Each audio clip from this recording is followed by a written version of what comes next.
Good morning, Mr. Morley. Here's your orange juice. Good morning, Katy, and thank you. You certainly are in very good spirits this morning.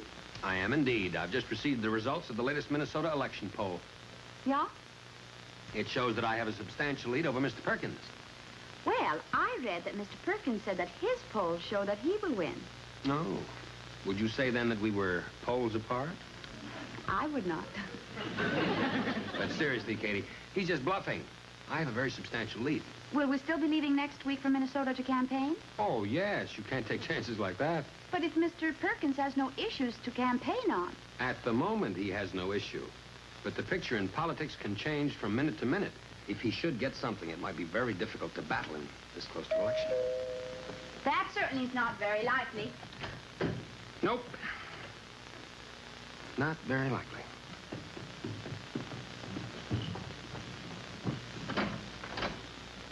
Good morning. I'm sorry to bother you, but is this the residence of Congressman Morley? Yeah? Well, thank you. Is there something you want? No, I just wanted to know if he lived here. Yeah, he does. Good. I didn't want to picket the wrong house.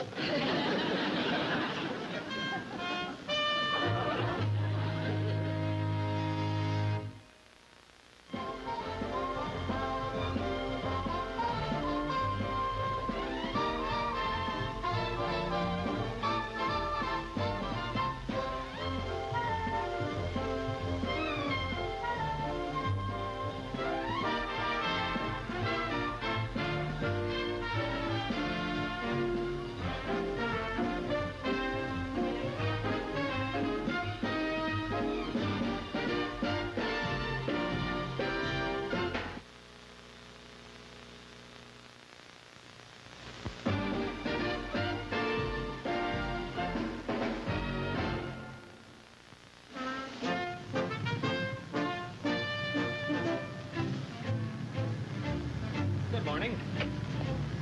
I'm Glenn Morley. I know. Could you stand still for a minute? I'd like to talk with you. Picketers have to keep moving. That's a local ordinance. Oh, of course. I'd forgotten. Well, I'll just walk along with you then. Fine.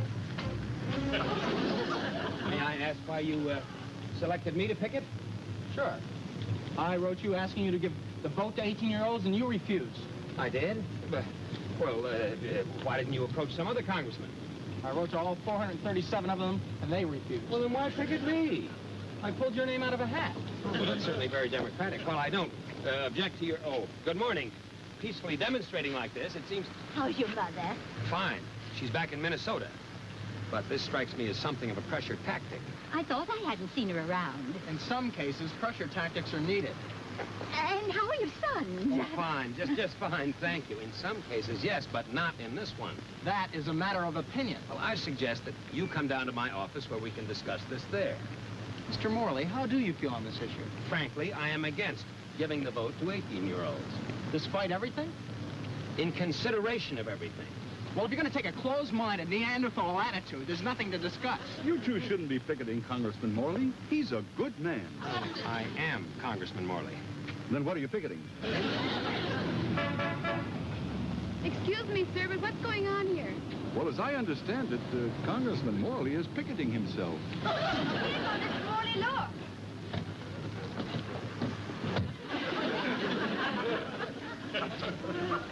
Someone must have called them. I did. You called them?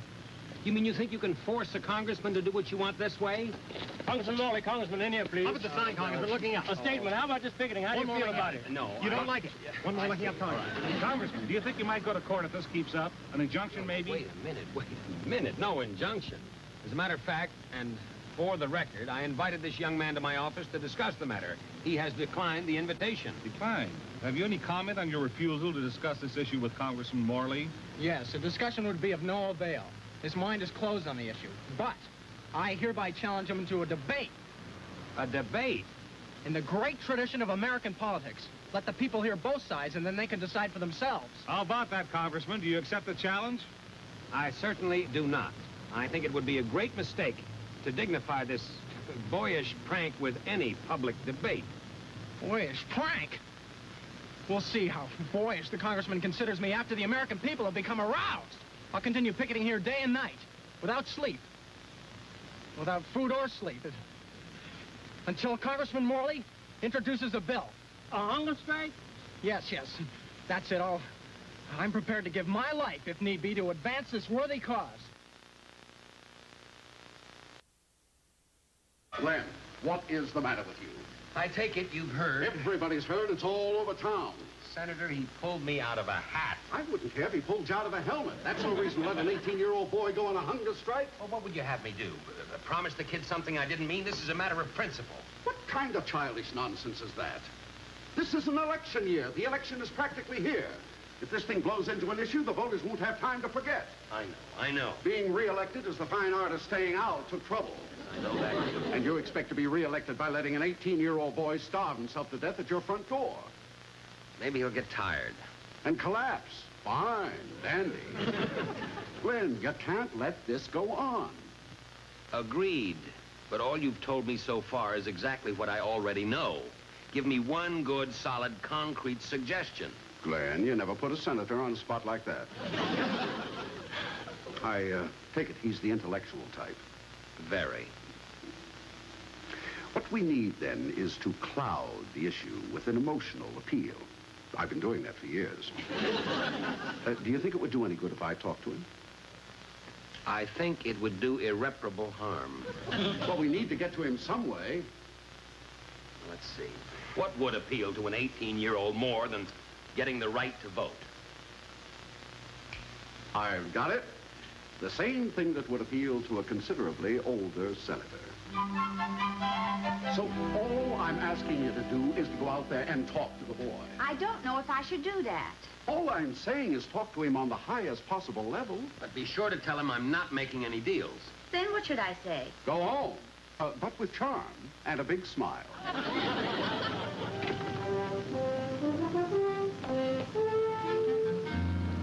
Hi. Hi.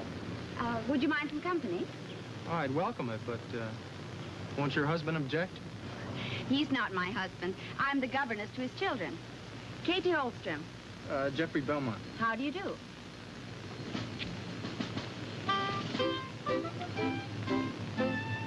Well? Well, what? Aren't you going to try to persuade me to go away? Yeah, that's so. Well, you're wasting your time because I'm not moving from here until I drop. Will that accomplish what you want to accomplish? Without struggle, there is no progress. Frederick Douglass. Well, how'd you know that? Congressman Morley. Oh. But Douglass was talking about freeing the slaves. Are you sure votes for 18-year-olds is the same kind of cause? Oh, absolutely. You'll get very hungry. If a man isn't prepared to suffer for his cause, then it's not much of a cause, and he isn't much of a man. I like that. Oh, thank you. But can't you achieve the same purpose without suffering on either side? I'm sorry to cause Mr. Morley all this trouble, but you heard him this morning. This is a fight to the finish. She's got him eating out of her hand. How do you know? I'm a student of human nature. I can sense it. Look at all the things that 18-year-olds do. They hold jobs and they pay taxes. And do you know that they contribute substantially to the government's revenue? Well, I had not thought of that. We can have a license to drive a car, or to run a business, or to get married. Yeah, that's true, but I'm not sure what it has to do with voting. Well, how about World War II and ever since? 18-year-olds being drafted for service. Korea and every place else, and they don't object. Now, if a man is willing to give a year or two of his life for his country, he should have something to say about the running of his country. Well, what can they be talking about all this time? Oh, Glenn, come on. If you were an 18-year-old boy and met a beautiful girl like Katy, wouldn't you keep her talking to you? I guess so. I'd do it now. I say so myself. You're lucky I've been around here to keep things in focus.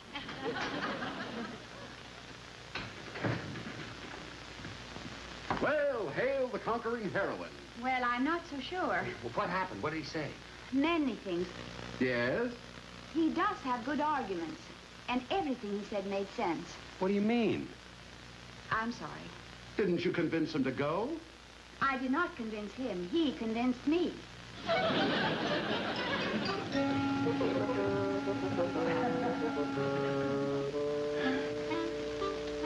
Glenn, sometimes the only thing a friend can do is give his picture of the situation.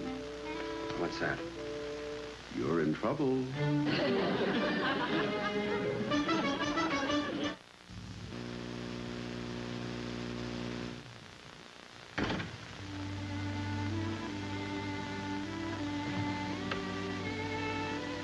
And on the local weather scene, it will be thunder showers tonight, continuing through tomorrow.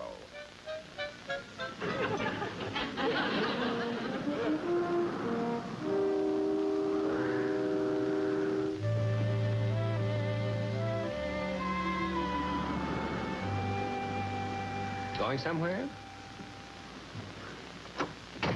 No, I was just checking the weather before going to bed. That's all? You sure you don't want to go out and picket for a while? Maybe boost morale? It's going to rain.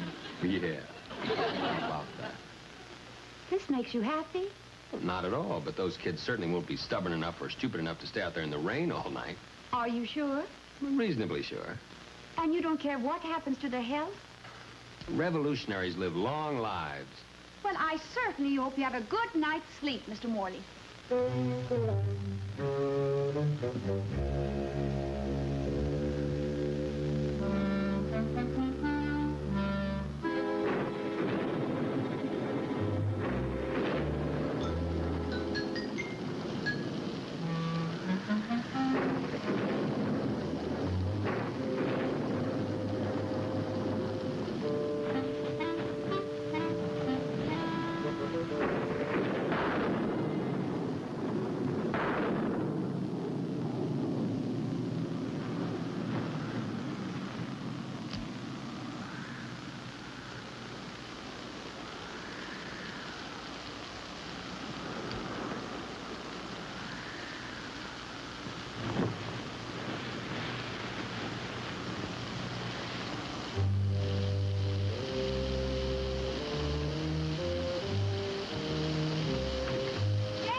When it started to rain.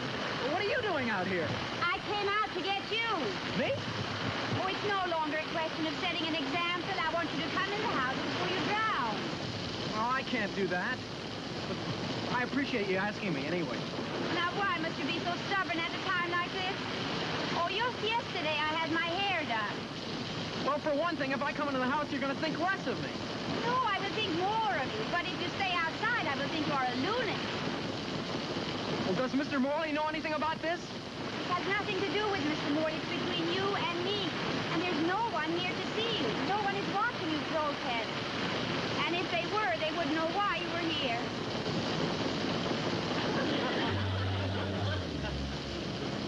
All right, but I want you to know that I'm doing this for you. Yeah, that's fine. Do it for me, but do it.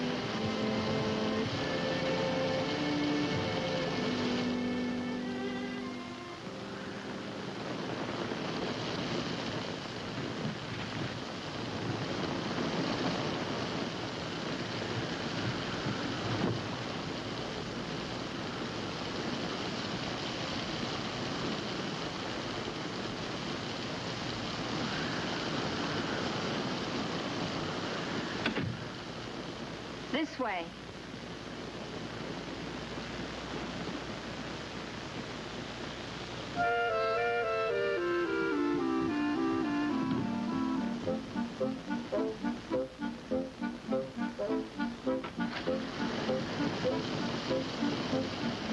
Bellman! Bellman!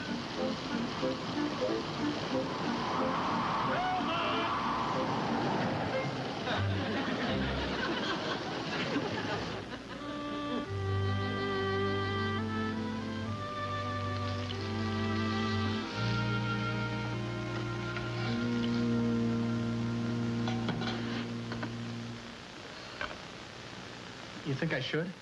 How long has it been since you've eaten? Yeah, I know, but still, you really think I should? Well, that's your decision.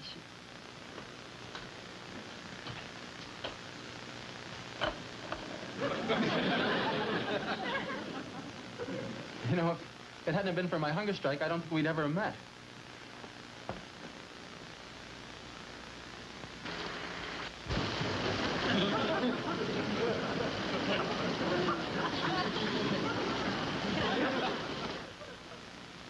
You know, it's funny the way things happen. I mean, this morning we didn't even know each other, and tonight that's not just different, it's really different. In what way? It's not like we just met. I mean, I mean, we discovered each other. Discovered each other? I thought it would be a long time before I met a woman like you. Someone to share my convictions, my outlook, my approach to life. I think it has to be lived. You think that, don't you? Yeah. Life must be lived. I was sure you felt that way from the minute I saw you. When you opened the door this morning, and then later when I saw you looking through the window.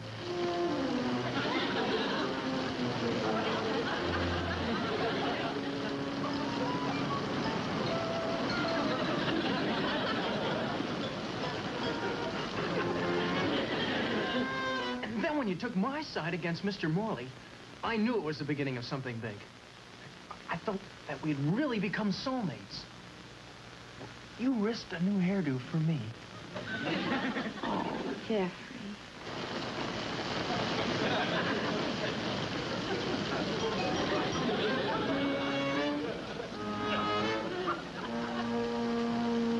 Jeffrey, when I agreed with you and not Mr. Morley, it was because what you said made sense.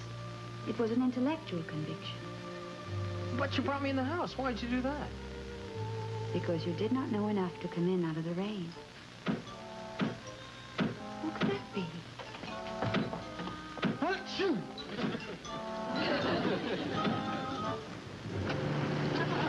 Him! You can say that again. I don't understand. The door slammed shut behind me. Naturally, all the windows were carefully locked. I went to get your friend and his friends and bring them in out of the rain. Well, I'm glad. That was the right thing to do, and very generous of you, Mr. Morley. Yes, it was a noble gesture and happily wasted. I'm delighted to inform you that they have gone. For good, I hope.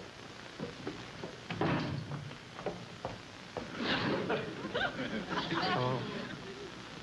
Good evening. Where's the rest of the group? They had already gone home. Oh, Jeffrey, that's all right. You can stay and dry out. No, I think I better get back on the job. You're going outside again to Picket? I don't know. I guess. What do you think? Surely you don't expect me to help. Oh, I sure gooped it up. Yes, you did. You made a lot of big promises that you were unable to keep. Well, you can understand a young boy's moment of weakness. Yes, he can have a moment of weakness, and as a young boy, he's entitled to it. But not when he claims the rights of a man.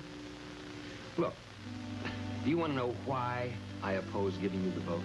It's because the vote belongs to someone who is old enough to know what to do with it. Someone who can make up their minds on an issue and take a firm stand and not be swayed by anything from the outside. That requires maturity and stability. Two things that most 18-year-olds do not have. Achoo! You mean I should have refused to come in here? Yes, you should have refused. But that's ridiculous to stay outside in all that rain. Agreed. But that is how you decided to make your point. True? Right. Son, unless you have found a better way to make it, you should have stuck to your guns. Now, you didn't find a better way by coming in here, did you? No, I didn't. Well, then, the sum total of it is that your convictions were not strong enough to stand up to a little wet weather and an empty stomach. Sometimes one's convictions have to come before anything else. Personally, I still think that more would have been accomplished by a meeting in my office. I still think so. How about tomorrow? I think that could be arranged. Anyway, even if we don't agree, we still have one thing in common. The common cold.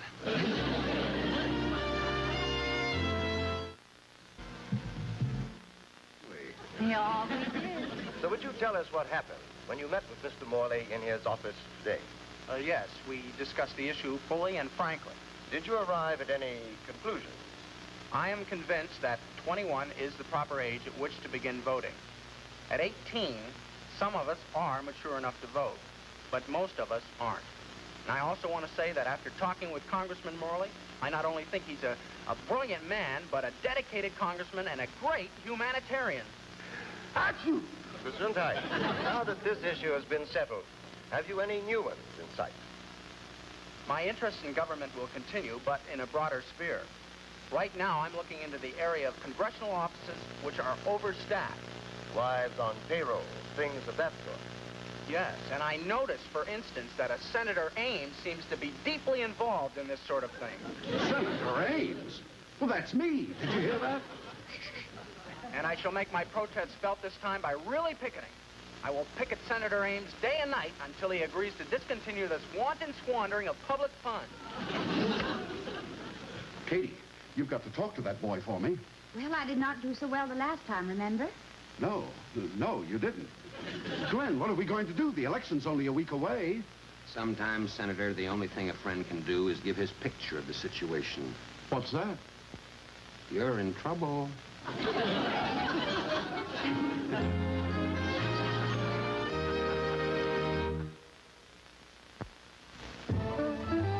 Katy, the farmer's daughter. Tonight at 6:30 Eastern, it's Eddie Albert and Ava Gabor bringing city slicker ways to the country on Green Acres. Then at 7, an encounter with an encounter group on the courtship of Eddie's father. Now stay with us for the Patty Duke Show next on CBN. Starving browns turn upside down. We owe a debt to Sweden. She's just what we've been needing. So glad the farmer's daughter